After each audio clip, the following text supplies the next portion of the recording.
ভাবনামুখের বন্ধুদের ধন্যবাদ।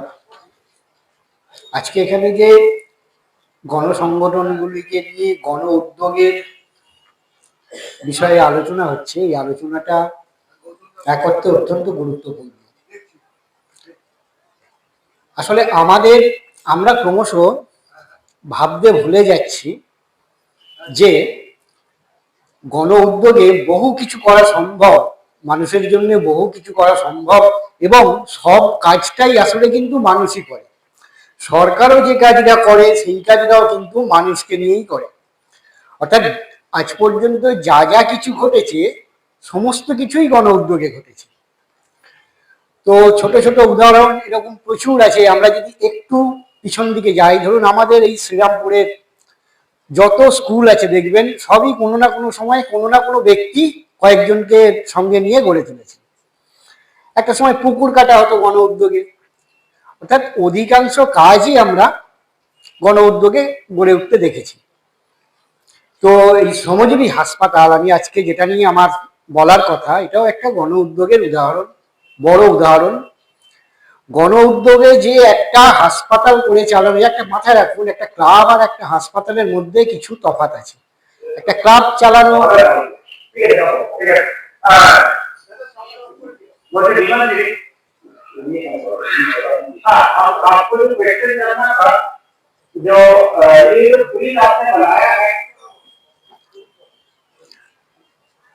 তো একটা ক্লাব চালানো আর একটা হাসপাতাল চালানোর মধ্যে যে বেসিক ডিফারেন্স, হাসপাতালে কিন্তু একটা নির্দিষ্ট সময়ে নির্দিষ্ট লোককে নির্দিষ্ট কাজটা করতেই হবে, যেটা ক্লাবে না হলেও চলে। 4 জন এলে 4 জনকে নিয়ে ক্যারাম খেলা যেতে পারে, 3 জন এলে 3 জনকে নিয়েও ক্যারাম খেলা যেতে পারে। কিন্তু এই কাজটা করাও সম্ভব, সেটা আমরা হাতে কলমে শ্রমজীবী হাসপাতাল হাতে কলমে করে দেখিয়েছে, এবং সেটা দীর্ঘদিন ধরে চালিয়ে আসছে। 1983 সালে আমাদের পথ চলা শুরু, সেই থেকে এই কাজটা কিন্তু করে আসছে। ফলে এটা সম্ভব, এবং দিনে দিনে তাকে বাড়িয়ে নিয়ে যাওয়াটাও সম্ভব, বিভিন্ন জায়গায় ছড়িয়ে দেওয়াটাও সম্ভব, অন্য জায়গার মানুষকে উদ্বুদ্ধ করে সেখানেও এটা গড়ে তোলা সম্ভব। এগুলো আমরা দেখেছি। তো আজকে যে বিষয়ে বলার, আমাদের যে ব্লাড ব্যাংক নিয়ে যে কথা এখানে বলবার কথা, একটা ব্লাড ব্যাংক গণ উদ্যোগে গড়ে উঠছে, এটা পশ্চিমবঙ্গের বুকে অবশ্যই একটা দৃষ্টান্ত।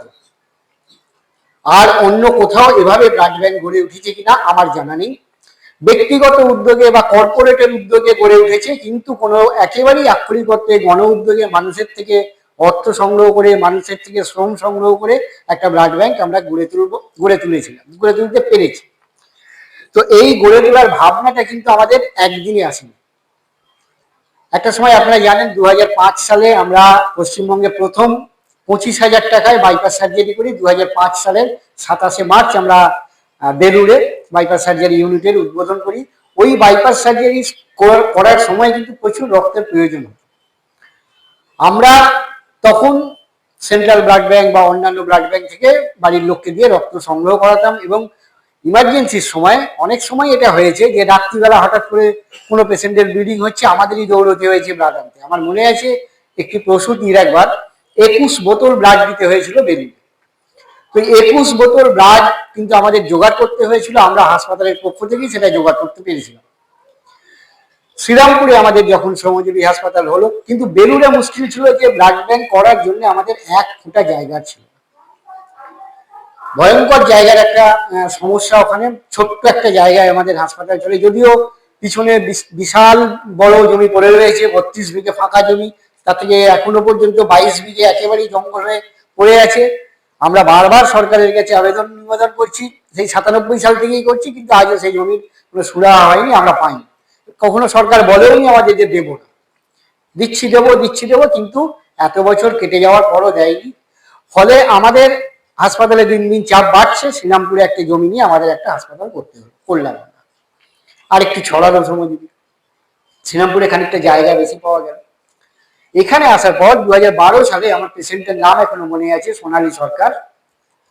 একটি স্ত্রীরোগ বিষয়ে একটা অপারেশন হয়েছিল, সেই অপারেশনের পর রাত্রিবেলা ব্লিডিং শুরু হয়, এবং তার বাড়ির লোকের পক্ষে ওই রাতে আর এসে ব্লাড জোগাড় করা সম্ভব ছিল না, তখন আমরাই যাই গিয়ে ব্লাড ব্যাংক থেকে ব্লাড জোগাড় করে নিয়ে এসে তার জীবন বাঁচে।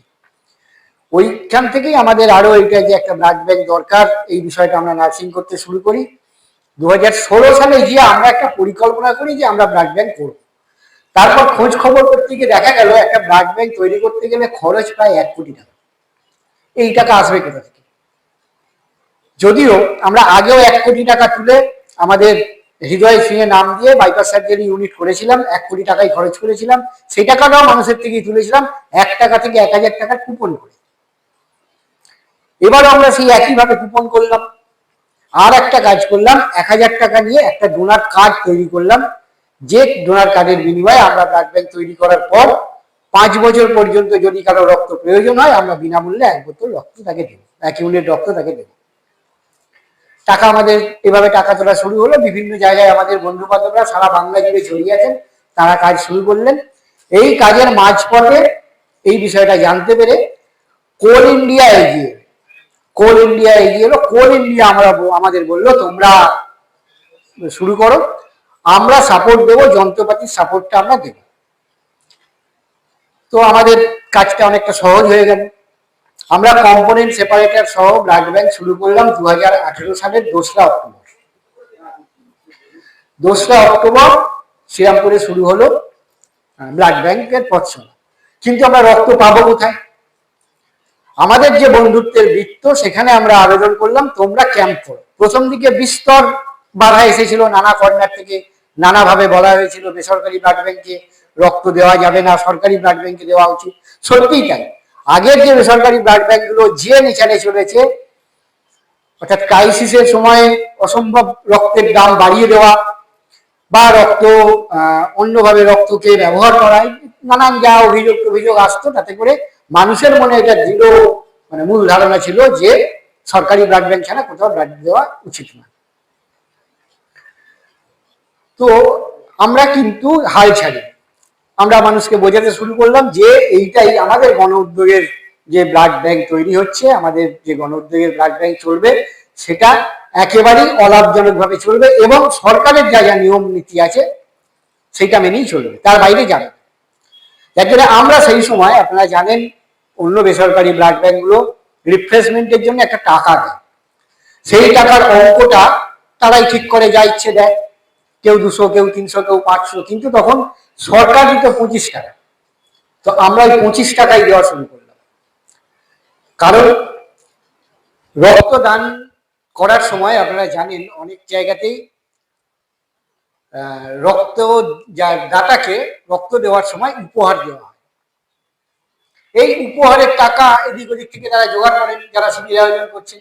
কিন্তু যদি উপহারের প্রলোভন দেখিয়ে রক্তদান করানো হয়, তাহলে যে সমস্যাটা হয়, অনেকেই তার নিজের অসুবিধা লুকিয়ে, নিজের অসুখ লুকিয়ে রক্তদান করতে আসেন রক্তদান শিবিরে।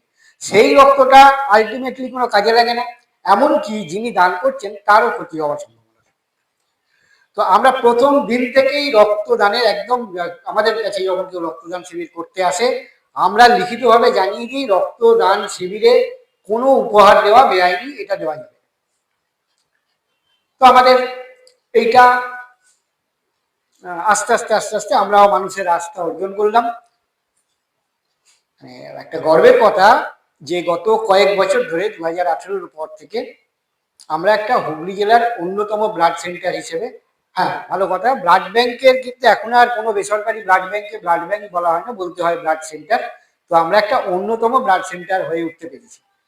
তো আমরা সব থেকে উল্লেখযোগ্য যে কাজটা করতে পেরেছি সেটা হচ্ছে কোভিডের সময়। করোনা কালে রক্তদান শিবির সর্বত্র বন্ধ হয়ে গেছিল, কোথাও রক্তদান শিবির করা যাচ্ছিল না, জমায়েতে বাধা ছিল, জমায়েত করা যাচ্ছিল না। আমরা যখন যে কাজটা করেছিলাম, প্রতিদিন আমাদের হাসপাতালে, আমাদের কোভিড হাসপাতাল হয়ে গেছিল, তা সত্ত্বেও কোভিড হাসপাতালেই আমরা রক্তদান শিবির চালু রেখেছিলাম এবং আমরা 2টো ভ্যান জোগাড় করেছিলাম। তাতে করে বিভিন্ন এলাকা থেকে মানুষজনকে নিয়ে আসতাম, আবার পৌঁছে দিতাম। একদিনও আমাদের ব্লাড সেন্টার বন্ধ করতে হয়। আমরা কিন্তু প্রতিদিন রক্তের সরবরাহ বজায় রাখতে পেরেছি। যদি আমরা সেই সময় ওটা না পারতাম, আপনারা জানেন যাদের ক্রনিক রোগী, যাদের রক্ত দিতে হয় নিয়মিত, ক্যান্সারের রোগী, থ্যালাসেমিয়ার রোগী, এই ধরনের যারা ক্রনিক অ্যানিমিয়ার রোগী, এই ধরনের যারা আছেন তাদের নিয়মিত রক্ত দিতে হয়। তো সেই রক্ত আমরা কিন্তু যারা নিয়মিত রক্ত পেতেন তারা কিন্তু সেই সময়টায় আমাদের ব্লাড ব্যাংকের থেকে রক্ত পেয়ে অনেকেই উপকৃত হয়েছে। তো এই আমাদের মোটামুটি আমি আমার বক্তব্য এইটা বলার জায়গা এটা যে গণ উদ্যোগের সমস্ত কিছু সম্ভব আমরা যদি উদ্যোগ নিই, মানুষ যদি উদ্যোগ নেন, মানুষ যদি বেঁধে বেঁধে পাশে দাঁড়ান, তাহলে এমন কোনো কাজ নেই যেটা করা যায় না। কেননা সমস্ত কাজই আসলে মানুষ করে। যত কাজ হয় প্রতিদিন আপনারা লক্ষ্য করুন, সব কাজই মানুষ করে। তাহলে কেন সমস্ত কাজ সরকারকে দিয়ে করতে হবে? সরকার না করলে হবে না। কেন মানুষের পাশে দাঁড়িয়ে আমরা যদি একটা হাসপাতাল চালাতে পারি, আমরা যদি একটা ব্লাড সেন্টার চালাতে পারি, আমরা যদি একটা নার্সিং স্কুল কলেজ চালাতে পারি, তাহলে এইভাবে একই রকম ভাবে গণ উদ্যোগ গড়ে উঠে নিউজ পেপার ব্যাংক দিয়ে বলুন বা অন্য জায়গা থেকে বলুন, বিভিন্ন সামাজিক কাজ কেন করা যাবে। তো আমাদের এই লক্ষ্যের জায়গাটা এইখানে। কিন্তু আমরা এটা মনে করি দায়িত্ব সরকারের, কিন্তু যতক্ষণ না হচ্ছে ততক্ষণ কি হবে? আমার যদি মাথা ফাটে, আমার মাথা ফাটলে আমাকে চুল খুঁজতে হবে আগে। তো যখন এটা হয়ে যাবে গোটাটাই সরকার করবে, আমরা হাসপাতাল বন্ধ করে দেবো, আমরা ব্লাড সেন্টার বন্ধ করে দেবো। কিন্তু যতক্ষণ না হচ্ছে ততক্ষণ তো আমাদের একটা মূল স্লোগান হচ্ছে আমাদের স্বাস্থ্য আমরাই করব। অর্থাৎ আমার স্বাস্থ্যের কি হবে এটা আমাকেই ভাবতে হবে আগে। আমি যদি না ভাবি সরকারের বয়ে গেল ভাবতে, কেন ভাবতে যাবে? তো এই জায়গা থেকে আমাদের স্বাস্থ্য আমরাই গর্ব ধরে, অর্থাৎ আমরা আগে বাঁচি, তারপরে আমরা দাবি তুলি। আমরা শুধুই দাবি করব, আমরা শুধুই নেগেটিভ, কেন হচ্ছে না, কেন করছো না, কেন দিচ্ছ না, কেন পাচ্ছি না, না করে আমরা যদি নিজেরাও বলি আসুন আমরাও যৌথভাবে, আমরাও গণ উদ্যোগে আমরাও গড়ে তুলি। এটা সত্যি কথা, যে কোনো কাজ করতে হলে কিছু খরচ হবে। আপনি চিকিৎসা করুন, আপনি খেলাধুলো করুন, আপনি কবিতা লিখুন, আপনি যাই করুন, আপনাকে কিছু টাকা জোগাড় করতে হবে। সেই টাকাটা কিভাবে আসবে? আমাদের দুটো জায়গা মিলিয়ে জমি টমি সব নিয়ে 25 থেকে 26 কোটি টাকার সম্পত্তি আমাদের অর্জিত হয়েছে, পুরোটাই মানুষের দ্বারা। কখনো কখনো আমরা কোথাও আমরা সরকারি আনুকূল্য পেয়েছি। আমরা সদ্য একটা হরিপাল আমাদের যে সমাজী হাসপাতাল, সেখানে অ্যাম্বুলেন্স পেয়েছি। আমাদের শ্রীরামপুরে ব্লাড কালেকশনের জন্য একটা আমাদের সাংসদের কাছ থেকে আমরা একটা গাড়ি পেয়েছি। বা এই কোল ইন্ডিয়ার মতন আমি বললাম দু একটা সংস্থা এগিয়ে এসেছে, তারা আমাদের ব্লাড সেন্টারে যন্ত্রপাতি দিয়েছে। এরকম কোনো সংস্থা আবার একটি সংস্থা এগিয়েছে, আমাদের আরো কিছু যন্ত্রপাতি দিচ্ছেন।